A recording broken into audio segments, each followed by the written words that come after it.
odkrivali vsebino knjige z avstralskimi koreninami in močnim autobiografskim pečatom. Spoznali bomo 5 najpogostejših obžalovanj, o katerih so avtorici spregovorili umirajoči. Več let je namreč skrbela zanje in ta izkušnja je močno vplivala na njen vsakdan. Kako in na kakšen način ter kdo je sploh ta Avstralka, pa nam v nadaljevanju zaupa Mirela. Izvolite. Hvala. Lepo pozdravljeni še v mojem imenu. Danes je pravzaprav nekako letošnje zadnje srečanje v knjižnici v ciklu Izbrano s Primusom. To druženje bomo nadaljevali tudi v prihodnjem letu in samo se veselim za decembrskega sestanka, ko bomo pogovarjali, kaj lepega bomo imeli v naslednjem letu, tako da vabili tudi v prihodnje. Hvaležna in vesela sem, da smo en večer namenili tudi tematiki, ki mogoče na prvi pogled ni nekako radostnega, ampak pravzaprav lahko rečem, da imamo blagoslov, da se o zadevah, kot je smrt, lahko že zdaj pogovarjamo, kajti to je nekaj, kar je pač del življenja, nekaj, kar je v bistvu prisotno, ne glede na to, ali se mi ali to hočemo sprejeti v svoje življenje ali pa ne.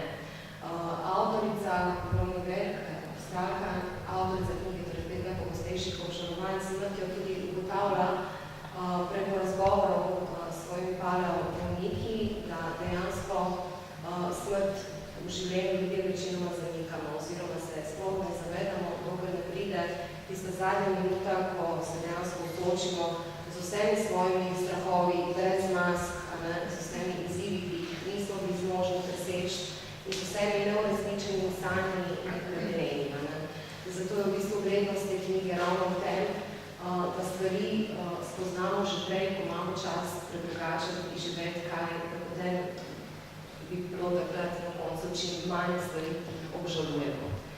Predvsem pa v tem ne smemo pozabiti, da ne glede na to, tudi če nam kaj ne uspe kdaj v življenju uresničiti, da je prav, da si priznamo zasluge za vse, kar smo si pa uspeli narediti, in da se tudi v bistvu nekako počastimo in da smo ponosni nase za vsak korak, ki smo ga pa uspeli doseči v življenju. Življenje avtorice je potekalo najprej zelo standardno, klasično, nekako družbeno sprejet koncept tega, kar pomeni biti srečen, torej imeti službo, imeti dom, avto, to neko materialno varnost, dobrine, ki naj bi pričalo o tem, da smo uresničili neke stvari v življenju, ki nam omogočajo, da smo srečni in zadovoljni. Pa vendar po 10 letih dela v bančništvu, v katerem je dela predvsem zaradi nekako svoje družine, ki je podpirala, kot je bilo seveda sprejeto tudi sredi njene družine in prijateljev, da je taka služba in tako življenje, je v bistvu lahko samo za sreče ljudi, ker niso vsi imeli te priložnosti, da bi na tak način živeli. Pa vendar po 10 letih, ko se odpravi na dopust svojo sestro na enega od tropskih otokov, ko spleza na eno najvišjo goro, spozna, da pravzaprav življenje je čudovito že samo s tem zavedanjem, da smo kjerkoli. In spozna, da v bistvu ne rabi dokazovati nobenemu, ne staršem, ne drugim članom družine in opravičevati svoje dejanja, ampak da lahko v bistvu zapusti službo, v kateri nikakor ni bila srečna in jo je v bistvu nekako delala tako dolgo, dokler je lahko, ampak potem se je spustilo to zavedanje v njo in se odločila, da bo zapustila varno službo v banki, da bo razprodala popolnoma vse svoje premoženje od pohištva do jedilnega pribora in se bo odpravila v neznano. In to res naredi, seveda pri tem naleti na veliko kritik, sodb, nesprejemanja strani svojih najbližjih, čeprav mama je bila vedno v oporu, ampak vseeno vse drugo, kar je dobivala od drugih članov družine in prijateljev, je v bistvu bil izraz njihovega nezadovoljstva, pa vendar se ta bolečina v njej celo življenje nekako zadrževala. Torej, vseeno se odločila iti po svoji poti, ampak takrat se še ni soočila z bolečino, ki se je nalagala v njenem bitju. Torej, prva taka stvar, ko je pač zapustila Avstralijo in se preselila na otok, je bila ta, da se mora soočati ravno s tem izzivom, ki je prej bil sploh ni bil vprašljiv, ker je iskati službo, najti streho na glavo in se sploh vklopiti v to okolje. To je sicer na zelo zanimive načine uspevalo, kajti to še enkrat tudi te dogodke potrjujejo, da ko se odločaš dejansko živeti svojo pot in živeti svoje sanje, potem nekako te vse v življenju podpira, da te pelje naprej. Tako da, kakorkoli je bila v situacijah, ker je občutila nemir ali pa nemoč, ali je bila prestrašena sama, v popolnoma drugem okolju, z neznanimi ljudmi, je vedno premogla to, da je na koncu le zaupala kljub svojim strahovom in se je vedno potem vse dobro obrnilo. Tako da je našla in streho na glavo in službo, sicer to ni bila neka bajna služba, je delala vse sorte službo, od točajke do tiskarke in ne vem kaj še vse, ampak je spoznavala sebe v teh raznih vlogah, ko izstopaš iz svojega obdobja, ko se ti začnejo pojavljati v bistvu vse to, kar v bistvu imaš v sebi. Po 2 letih nekje življenja na otoku se vseeno odloči, da se bo preselila nazaj na celino, samo ne nazaj v Avstralijo, ampak naprej v Anglijo, ker ti spoznala je med tem, ker je veliko potovala že po teh otokih, da dejansko njeno življenje je na cesti, v smislu, da je svobodna, ker je pustolovka in da v bistvu največji to v tistem trenutku pomenilo, da je neodvisna in da se lahko odpravi kamorkoli je želela. In potem odide še enkrat v neznano v Anglijo in spet se sooča z istimi težavami, iskanjem službe, s preživetjem, z osnovnimi stvarmi, ampak vseeno se spet v enem ključnem trenutku zgodi, da ji ponudijo službo za delo z umirajočimi. Ona seveda to zelo rada sprejme, kajti že po naravi je v bistvu zelo sočutna, nežna, empatična oseba in v bistvu se veselila tega dela, ampak verjetno takrat ni še tega v bistvu, kaj vse se bo zgodilo v teh letih, ko potem dela z bolniki. No, bi samo povedala njeno zgodbo do konca, pa bomo potem spoznavali ta obžalovanja, s katerim se je soočala. Torej, po dolgoletnem delu z bolniki v enem trenutku ugotovi, da tega ima dost, da v bistvu je čas, da gre naprej. Potem naslednji korak je bil delo z zapornicami. Ves ta čas tudi vmes, ko dela z umirajočimi in tudi poskuša svoje državno življenje živeti, tudi razvija to strast do petja in do pisanja pesmi. In to je potem pripelje do tega, da enkrat naredi enak zelo zanimiv tečaj in ga ponudi v zaporu in ga potrdijo in sprejme in jo vzamejo noter. Tako da v bistvu dela z zapornicami in ugotavlja, da gre ravno tako za zelo šibko skupino ljudi, zelo nizko samopodobo, z občutki nemoči, z zelo hudimi travmami, ki so jih imele v ženskem ozadju, ampak vseeno zaradi svoje empatije, zaradi svojega sočutja in ljubezni do ljudi, vzpostavi ta stik z njimi, tako kot ga je tudi z umirajočimi, in se potem ženske zapornice začnejo odpirati, izražati svojo bolečino, jo preobražati in v bistvu iskati nek smisel, da ni to pač ta Boga, ki so jo sprejeli do konca življenja. Po nekaj času tudi to delo seveda zapusti, ko je se iztekel ta tečaj, celo leto je delala. V tistem obdobju je imela resnično podporo cele skupnosti, da so izrihtali in hišo in vse, da je dala naš skrbet, ker to je bil predvsem prostovoljno delo, torej ni ona služila s tem. Ampak seveda po enem letu dela z zapornicami se odloči v bistvu vrniti nazaj v Avstralijo, ker vmes so njeni starši že tudi postareli in tudi ugotovi, da je mogoče pa zdaj čas, da se pa le sebi posveti. Kupi eno parcelo, veliko in hiško in v bistvu najprej doživlja neizmerne občutke sreče, ker je končno ona zdaj lahko gostiteljica, ker se je vsa ta leta potepala in v bistvu bila odvisna od drugih ljudi, zdaj pa končno bila v vlogi, ko lahko ona gostila ljudi, jih povabila, tako da je bila resnično srečna in v bližini svojih staršev. Ampak po drugi strani, to, da se vrnila nazaj v Avstralijo, je pri njej sprožilo tudi precej bolečih spominov od tega, v bistvu, kako so imeli vedno problemi z njo, ker je na nek način bila črna ovca v družini, ker je bila veganka, ker ljudem pač okrog njej kako niso mogli sprejeti, ker je pač imela take nove ideje in je živela tako kot, ne vem, ena pobotnica, ki se ni znala ustaliti, ker ni imela nekega razmerja, ker ni bila ustaljena tako, kot so pač pričakovali od nje. Tako da vsa ta bolečina, ki je v bistvu vsa ta leta tlačila in v bistvu takrat bruhnila ven iz nje in jo pripeljala do zelo hude oblike depresije. Tako da iz tiste neizmerne sreče in iz vsega tega, kar je že naredila za druge ljudi, v bistvu se izgodi, da doživi zelo hudo obliko depresije, ki jo pripelje tudi do tega, da jim naredi samomor. Ne glede na vse izkušnje, ki jih je imela, na spoznanja, ki jih je doživela, na modrosti, ki jih je spoznala in tudi ozavestila, se je trudila vsak dan v bistvu vzpostavila ta ljubeč odnos s seboj, ampak je to nikakor ni uspevalo, za trenutke se je počutila boljše, potem je pač v enem trenutku pokleknila in je ugotovila, da se bo počudila. Ampak spet v tistem ključnem momentu se počutiš, zazvoni telefon in se zgodi ena situacija, ker pač ona ne stori tega.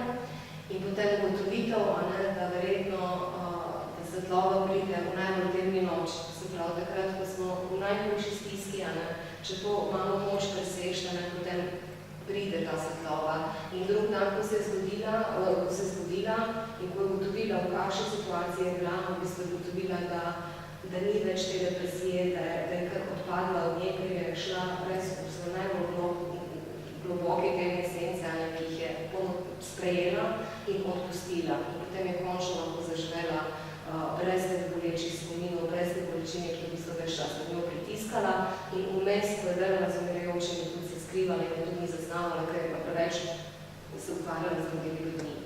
No, tako da ta njena zgodba se v bistvu ima srečen konec, ker se je pač uspešno spopadla z depresijo in z vsemi cilji, ki so s tem prišli.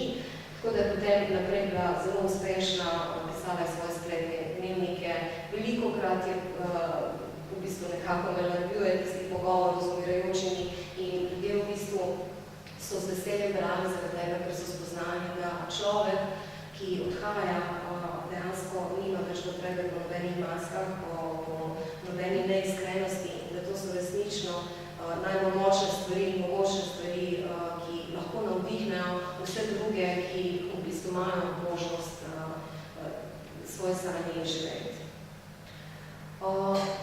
Zdaj pa gremo na obžalovanje. To, kar je avtorica ugotovila pri vseh bolnikih,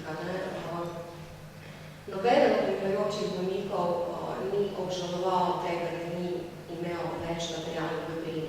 Nobeden ni obžaloval, da nisi več stvari kupoval ali da več, ne vem, imel materialnih dobrin. Bolj je bilo vse povezano z strahovi, z vedenjem, da so določene stvari zamudili, ampak ključnega pomena je tudi to, in to je tudi ena taka zelo močna stvar, nekateri so sicer imeli obžalovanja, ampak veliko njih se je pa tudi v trenutku, kljub temu, da so se zavedali, kaj so spustili v življenju, so bili pripravljeni spustiti, odpustiti to obžalovanje, sprejeti, da pač tudi to je bilo, da so dali vse, kar so lahko dali od sebe in so veliko bolj mirno odšli. Ker gre za to, da v bistvu stanje človeka, ki ga doživlja v trenutku odhaja, zelo pomembno, da je ta prehod čim bolj miren, čim bolj nežen, čim bolj ljubečen. In če se spravljen s sabo, je ta prehod potem lažji. Prvo obžalovanje se navezuje na zgodbo Grace. Torej, želim si, da bi bil zdaj s sebi in ne bi živel samo za druge. Zgodba Grace gre tako, to je gospa, ki je živela zelo dolgo časa v obupnem zakonu, v katerem je mož zelo maltretiral in pretepal.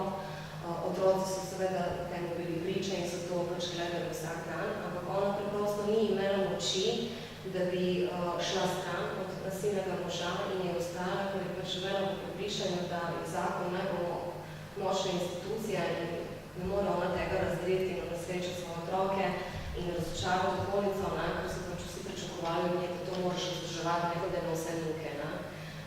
No in potem pač, ko je kmalu preden je ona zbolela, tudi mož zbolel in so ga odpeljali v dom in ona potem dobila občutek, da bo lahko končno zaživela življenje tako, kot si ga je želela. Ampak to žal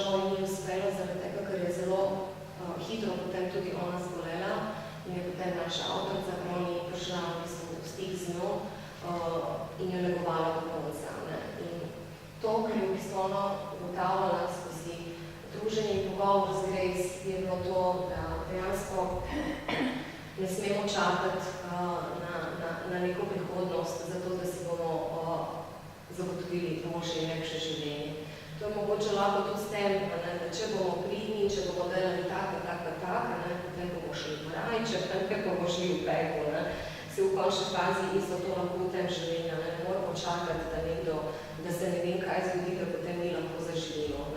To odgovornost za svoje življenje moramo že prej prevzeti v svoje roke in se postaviti zase in biti iskren, kajti bolečina, ki jo je mož njej, v bistvu ni bila samo njena, je bila tudi otrok, kajti otroci, ki so tudi, to je bilo vse njeno zavedanje potem, otroci, ki so bili tudi priča nasilju, so v končni fazi tudi dobili zelo napačno informacijo o tem, kako odnosi funkcionirajo, kako naj bi potekalo ljubeče partnerstvo, pa še priča so bili nasilju. Zdaj, kako vemo, kdaj smo sploh v ljubečem odnosu? Ona v tistem trenutku je verjela, da dela dobro za sebe in za svoje otroke, dala je prednost pravzaprav otrokom in to je bila njena sreča. Zato je zelo pomembno, da že prej v bistvu zavestimo, kaj sploh pomeni to, da smo mi zvesti sebi in da smo ljubeči do sebe. Ali to pomeni, da vzdržimo vse muke, pa na račun koga drugega, pa potem je vse okej, ali to pomeni, da v bistvu smo pozorni na to, ali nam nekaj prenaša občutke sreče ali pa nesreče in če je ta nesreča, potem je treba reagirati mnogo prej in se postaviti zase, postaviti ne in narediti ta korak, kakorkoli nas je strah. Verjetno slabše od tega ne more biti, kajti kot se še neskončnokrat potrdilo, takrat, ko vzamemo stvari v svoje roke, nas vse podpre v tem, da se stvari odvijajo nam v prid. Dostakrat ljudje mešajo tudi egoizem in ljubezen do sebe. Za nekoga, ki sebe ceni, ki ima sebe rad, ki skrbi za sebe in to tudi kaže, bo rekli ljudje, ta egoistična, pa sem za sebe skrbi. Pa ni res. Pravzaprav ljudje, ki nimajo ljubečega odnosa s seboj, lahko kaj takega rečejo, zaradi tega, ker če se ti spravljen, če imaš ta odnos s sabo, potem nimaš potrebe obsojati druge in kritizirati in napadati. Tako da dejansko to, da smo ljubeči do sebe, ne pomeni, da smo egoisti, to pomeni, da smo, tako kot smo do drugih ljudi ljubeči, da smo lahko tudi do sebe, oziroma najprej moramo biti do sebe, ker potem se lahko zgodijo kakšne take stvari, kot so se avtorici, da od nekod bruhne ven nekaj, kar smo tlačili v bistvu velik del svojega življenja. Torej, v povezavi s tem je dobro prevetriti vsa ta prepričanja, ki jih imamo o tem, ki nas vodijo torej skozi življenje, ali so ta prepričanja tista, ki nam dajo smisel življenja, ki nas peljejo na poti, da samo uresničimo sebe, ali so to prepričanja, ki so pač prepričanja iz kolektivnega in mi samo mislimo, da moramo tako živeti, v bistvu ni to naše življenje. To, kako močno okolje je pri vsem tem, je stvar, ki jo ni treba zanemariti, zaradi tega, ker mi se lahko da to pogovarjamo, kako človek dejansko v situaciji, ki se mu dogaja na tak način, je težko potem mogoče tudi preseči vpliv okolja. In to je potem primer z njenom naslednjim paleobolnikom, ki je kot zelo mlad in zelo bogat, preskrbljen, v bistvu živel zelo tako življenje, da si je dirkal, da je bilo ogromno in alkohola in mamil in vsega, torej je res tako razgradno življenje živel in potem v tem se mu je tu zgodila zelo huda prometna nesreča in ko je v bistvu ta nesreča pripeljala do tega, da je zelo hudo tudi zbolel in je obležal v postelji. In to, kar se je pri njemu zgodilo, je bilo tudi prepričanje, da glede na to, kako je on živel do takrat, da ga je končno doletela kazen in da v bistvu tlele ni pomoči, da je to zdaj njegova kazen in da on mora sprejeti vlogo in da pač mora pometi. Torej ni sprejel tudi tega, da pač je imel tako izkušnjo in bi lahko presegal to in verjetno bi tudi lahko premagal bolezen, kajti ni bil, on je bil zelo mlad, je bil mislim, da tam okoli 40 let, ampak je preprosto imel tako prepričanje, da življenje, ki ga živi, ga pelje nekam, ker v bistvu ne more v bistvu več opravičevati in mora samo sprejeti to, da mora dobiti kazen in umirati. In to se mu dejansko zgodilo. Zato pravim, da ta vpliv okolja je izredno močnega pomena ta pogum v smislu, da se ne obremenjujemo z okolico, ko gre za to, da živimo svoje sanje, da živimo svoje hrepenjenja in strasti, da preprosto smo to, kar smo, da si dovolimo biti to, kar smo. Ne? In da se ne obremenjujemo z okolico, kaj bomo rekli, kako nas bodo obsojali, ker to ni naše, ampak je pač njihovo. Naslednje obžalovanje, tle sem se kaj jaz našla. Želim si, da ne bi toliko delal.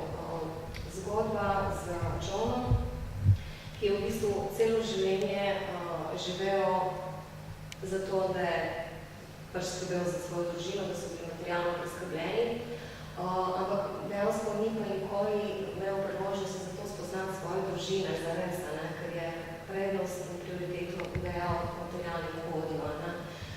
Z ženo sta imela zelo ljubeč odnosa. In žena ga je vedno prosila, da je prosil trpeč v pokoj, zdaj so že otroci odrasli, zdaj smo že toliko stari, da ne rabimo več toliko delati, ker smo se zagotovili vsa sredstva, lahko živimo čisto lepo. Verjetno je bila tudi stvar navade, da je John v bistvu ustrajal pri tem, da je še delal, ampak dejansko se je zamislil na tem, ko ga je pa žena le prosila, da zdaj pa več čas, da pa nekaj delati, in potem je rekel, ok, bom, čez eno leto. In potem eno leto, nažalost, se je pač zgodilo to, da je Margaret že prej v bistvu zbolela in umrla, in potem je John ostal sam in se pogovarjal z našo avtorico, ki ga je negovala zadnje mesece, in je v bistvu prosil jo, da nikoli ne pozabi na svoje življenje, da se ne predaja samo v delu, ampak da mora poskrbeti tudi za svoje druge aspekte, da mora vključiti v svoje življenje tudi prijatelje, ne vem, sproščanje, ustvarjalnost na kakršenkoli drug način. Torej, ozaveščanje znanih dejavnikov, ki pritiskajo na nas, je pomembno v kontekstu tega, sploh v današnjem ritmu življenja, ker se vse tako hitro odvija in ker so skozi neki pritiski, da moraš to zadovoljiti, moraš zadovoljiti in da to narediti in da sploh nimaš časa predihati pravzaprav in potem v bistvu smo skozi v nekem pogonu, pravzaprav smo na nek način izkušnji neke storilnosti. Sploh več ne gre za to, kako delamo stvari, ampak samo da jih delamo, zaradi tega, ker pritiskajo na nas delodajalec, partner, otroci, ne vem, pač v vseh segmentih področja najdemo take stvari in ko vsi pritiskajo na nas, na mesto, pa niti ni potrebe potem, da bi se borili proti temu, ampak preprosto reagiramo in se odzivamo. Torej, nekdo pritiska, mi se odzovemo in gremo takoj v akcijo in to nas izčrpa prejasteje. Zato je pomembno, da si vzamemo čas in dejansko v vseh določenih stvareh moraš tudi hitro odreagirati. Ampak ko govorimo o tem nekem splošnem momentu, ki je zelo specifičen in zelo prisoten v današnjem času, da stvari enostavno treba predihati zaradi tega, ker ne želimo si samo, da bi bili sušni storilnosti, želimo si biti ustvarjalni, želimo to, kar počnemo, vnesti tudi ljubezen, ljubečo energijo, zato je pomembno, da se tudi vmes učimo, da si vzamemo čas za druge stvari, da generiramo in potem s to energijo prinašamo v to, kar delamo. Najlažje je to seveda storiti na način, da se zapomnimo, da je ta prisotnost v trenutku tukaj in zdaj najbolj pomembno, torej vračanje v sedanji trenutek. To je slabo tudi iz vlastnih izkušenj, da povem, recimo, ko sem doma, ko imam recimo ogromno nekih stvari za narediti, za napisati, za pripraviti in mi to tle tako stoji kot en tak oblak, ampak jaz sem doma in jaz sem z otroci in zdaj čisto druge stvari na vrsti.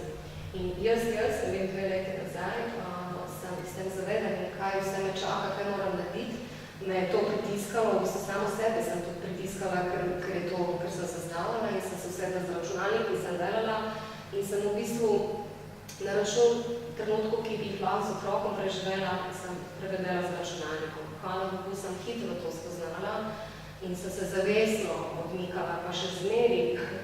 V bistvu imam te momente, ko mi v bistvu glave pride, da zdaj se boš pa kar igrala, zdaj boš pa kar ležala, zdaj boš pa kar razprehoda, kaj. Ja, bom šla, bom točno to naredila. Ja, ampak možno, ja, se moram, se bom in če bom, če ne bom, pa ne bom. In ne bo konca. pogled sveta. Tako da dejansko se učim skozi te neke vsakdanje situacije, kaj sploh to pomeni vračati v sedanji trenutek. Ker ko se vrneš v sedanji trenutek, dejansko vidiš, kje si, s kom si in kaj ti je za početa. Torej, če si, ne vem, doma po šihtu z otroci, lahko se bom z otroci ukvarjala, bom zdaj še delala. Tako da, to vračanje v sedanji trenutek je v bistvu nekaj takega, kar nam lahko pomaga, da se vrnemo v to, kjer smo. Tretje obžalovanje je, želim si, da bi si upal izraziti svoje čustva. To je tudi zelo močno obžalovanje, zaradi tega, ker se mi zdi, to je tudi seveda odraz današnje. Zato ta knjiga je super že zaradi tega, ker čeprav je šla že nekaj časa nazaj, vse te stvari, ki se obravnavajo v knjigi, so zelo prisotne in aktualne danes tudi.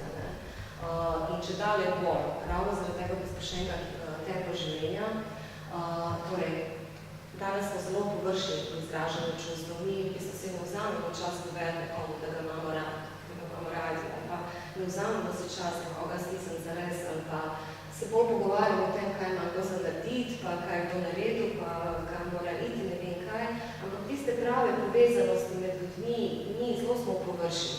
Tudi ko se srečamo, ko se pogovarjamo neke banalizirane stvari, kakšno je vreme, ne vem, že vse normalno, to je tudi se moramo pogovarjati, tudi stvar, o kateri treba predebatirati. Ampak je veliko več enih plasti, v katere sploh niti ne gremo zaradi tega, ker se nam vedno nekaj mudi. No, in tale ena zgodba, ki je mene zelo pretresla, gre pa za Edwarda in Jude. Jude prihaja iz zelo premožne družine, zaljubi se pa v skromnega umetnika, ki nima toliko pod palcem, kot je imela njena družina, ampak ljubezen med njima je neizmerna. In ona dva se pač poročita, imata hčerko in živita čudovito življenje. Seveda na račun tega, da se njeni starši odpovejo nje in v bistvu nikoli ne spoznajo njene hčerke in jo totalno izničijo, kot da jo ni. Ona pa ves ta časa pravzaprav čuti ljubezen v svoje družine in ne zameri in v bistvu si samo želi, da bi spet vzpostavila stik, ampak pač to nikakor ne uspeva. No, in potem Jude zelo mlada zboli in potem je na smrtni posteli, ker vidno propada, jasno, da je umrla in ona poskuša obuditi stik s svojo mamo. Ona se seveda ne odziva, potem pa kot zadnje dejanje, ki ga je zmogla še narediti, je napisala pismo, ker takrat ni mogla niti govoriti. Mama prebere pismo in pride. Torej, mama pride in je z njo do konca in v bistvu je priznan, da ji ni zamerila to, ker je bil on skromen in ker ni pač imel tega, ker so oni imeli, ampak v bistvu je zamerilo to, ker si je hčerka upala biti srečna. Ker je kljub temu neodobravanju staršev je bila pripravljena stopiti v odnos z nekom, kar je resnično ljubila in se imela čudovito.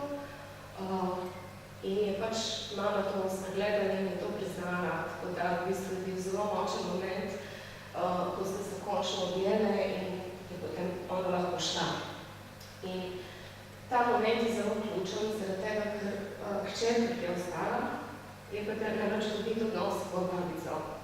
In se potem ta zgodba lepo iztekla.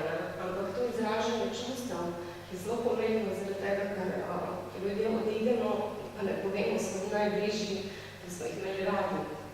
Ali jih pa obstojamo zaradi odločitev, ki so njihova pravica, kajti vsak ima pravico živeti svoje življenje in če živiš svoje življenje na način, da nekomu ne škoduješ, potem tisti bližnji so tisti, ki bi mogli to sprejeti.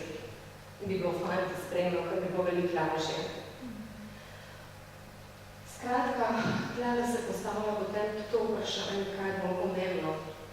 Ta naša večni boj za to, da imamo prav in da se nas uboga, ali to, da smo srečni.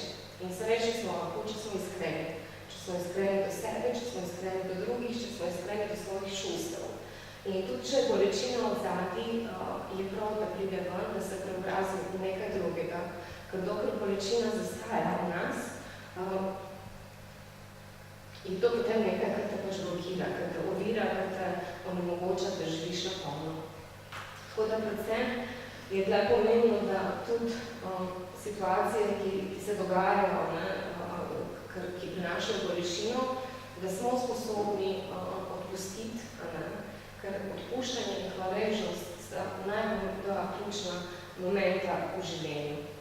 Zdi se mi, da tudi osebno to tako doživljam, če si zmožen občutiti hvaležnost in odpuščati stvari, da se ti čisto vsa vrata odpirajo. To pomeni, če ceniš to, kar imaš, ker mi velikokrat pozabimo na to, kaj imamo, kako smo blagoslovljeni, da smo zdravi, da imamo otroke in se osredotočamo na tisto, kar nimamo. In se potem vrtimo v tistem začaranem krogu in sami sebi v bistvu prenašamo nekogo, se onesrečujemo, namesto da bi preprosto se obrnili in začeli zavedati stvari, ki jih imamo. Da imamo to, da imamo otroke, da imamo čudovite ljudi okrog sebe, s katerimi lahko gradimo in izboljšamo odnose in se učimo biti še bolj večji, kajti to je tisto, kar na koncu na smrtni postelji šteje. Želim se, da bi ostal v stiku s prijatelji. Da je to dobro. Dostkrat, ko smo lenobri v tistem, ko gre, da se srečamo s nekom, ampak je to zelo pomemben aspekt. In to se vidi iz zgodbe o Doris, ki je pristala v domu za ostarele, torej avtorica knjige dejansko ni vedno skrbela za paleobolnike na njihovem domu, ampak tudi v domu za ostarele. In te domi za ostarele so včasih zelo grozni.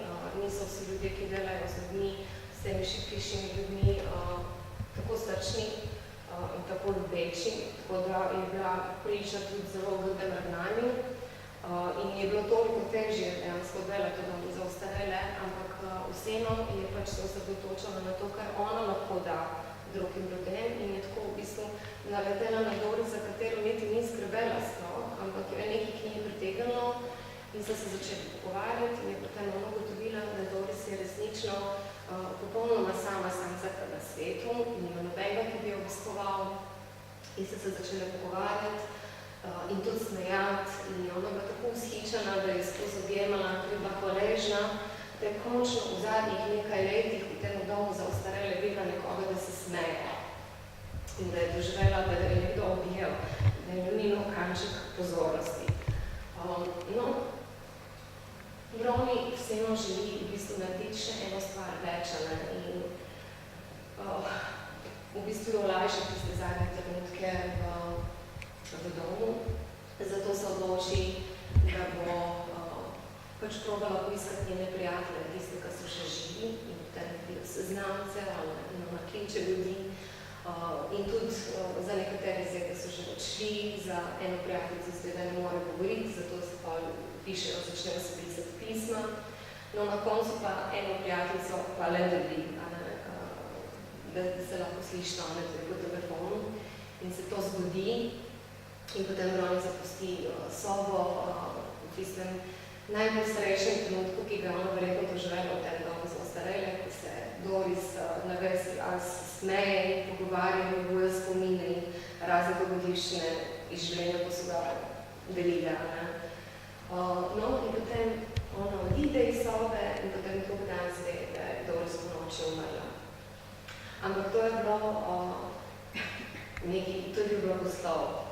Resnično, ker ona je doživela tiste momente zadnje trenutku najlepše. Govorila je svojo prijateljico, dobila občutek, da ni sama na svetu in v bistvu vsema ni odšla sama.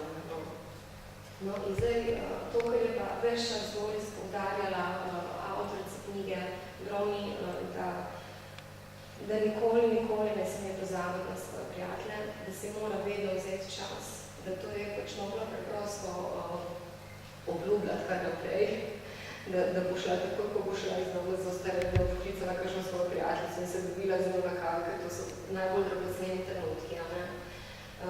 Tukaj je še ena zgodba sem jaz se zdaj spomnila o Elizabeth, ki je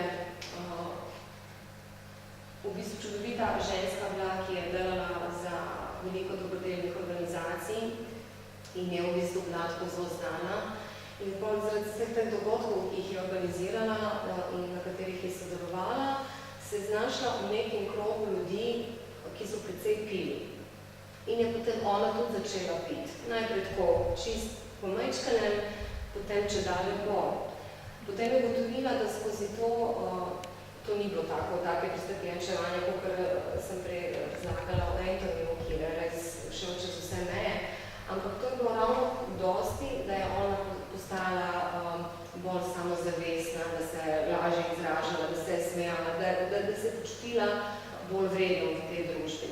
In na ta način je v bistvu zamenjala krog ljudi, namesto da je ohranjala in razvijala stike s svojimi prijatelji, pravimi prijatelji, ki so bili več čas prisotni v njenem življenju, je kar naenkrat se znašla v tej družbi pivcev, ki v bistvu so bili navidezni prijatelji, ker so pač delili iste navade, ampak nekega globokega prijateljstva tukaj ni bilo.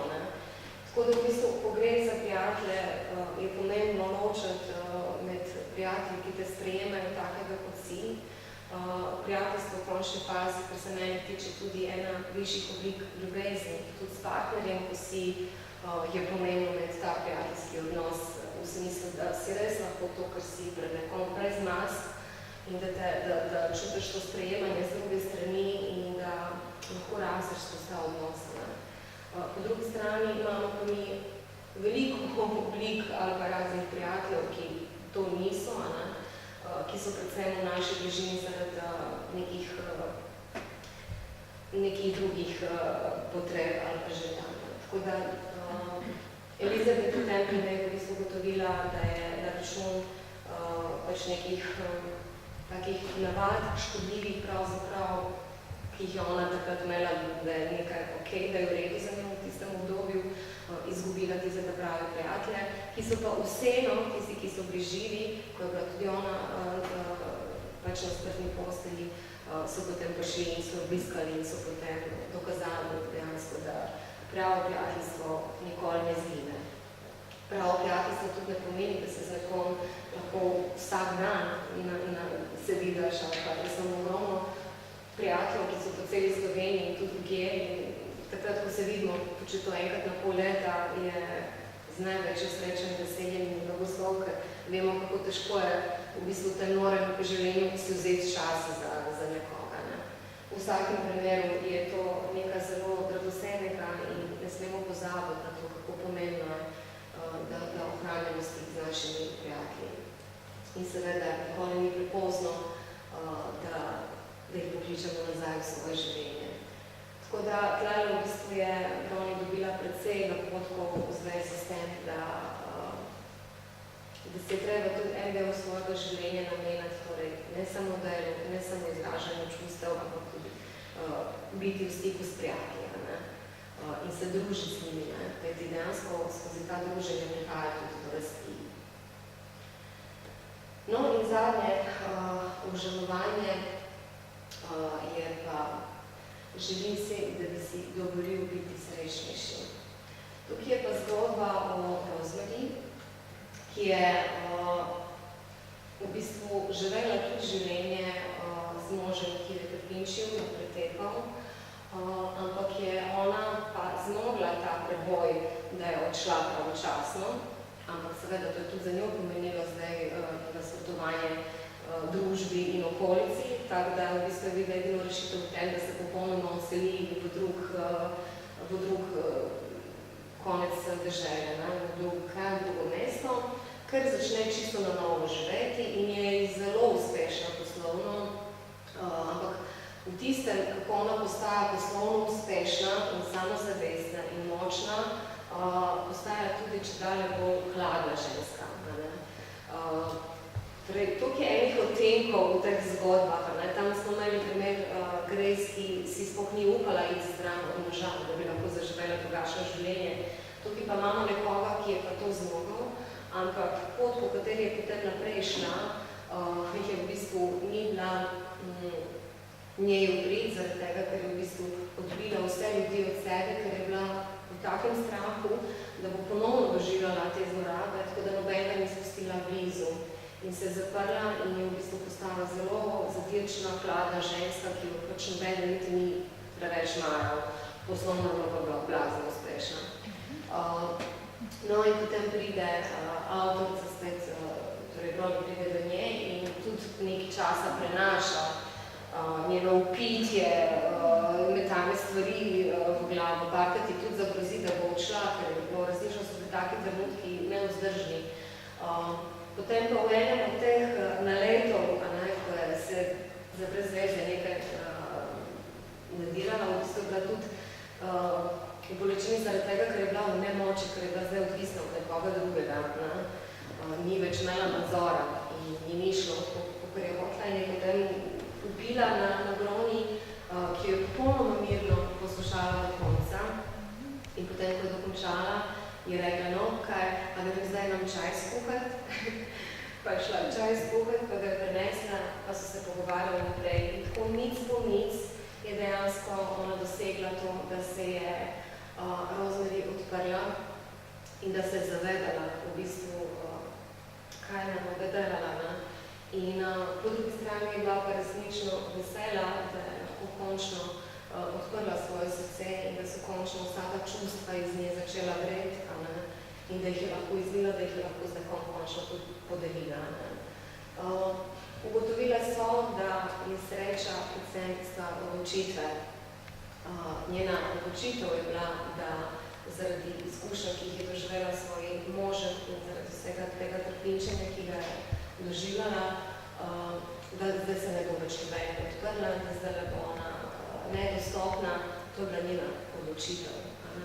Če se ne bi zapirala pred življenjem, če se ne bi zapirala pred svojo bolečino, bi lahko mogoče zaživela bolj večje življenje, bi našla partnera, ki bi jo razumel in podpiral in dal ljubezen nazaj. Tako lepo v bistvu večji del svojega, oziroma tisti del svojega življenja, ki ga bi lahko ustvarila na veliko lepši način, preživela v bistvu zelo osamljeno. No in potem je spet ena druga stvar, ki pa vseeno da neko vrsto tolažbe ali pa preobrazi obžalovanja v nekaj drugega, to je pa zavedanje, da je sreča tu in zdaj. In v tistih momentih, ko je Rosemary pravzaprav se pogovarjala in odpirala groni, je doživljala neizmerno srečo.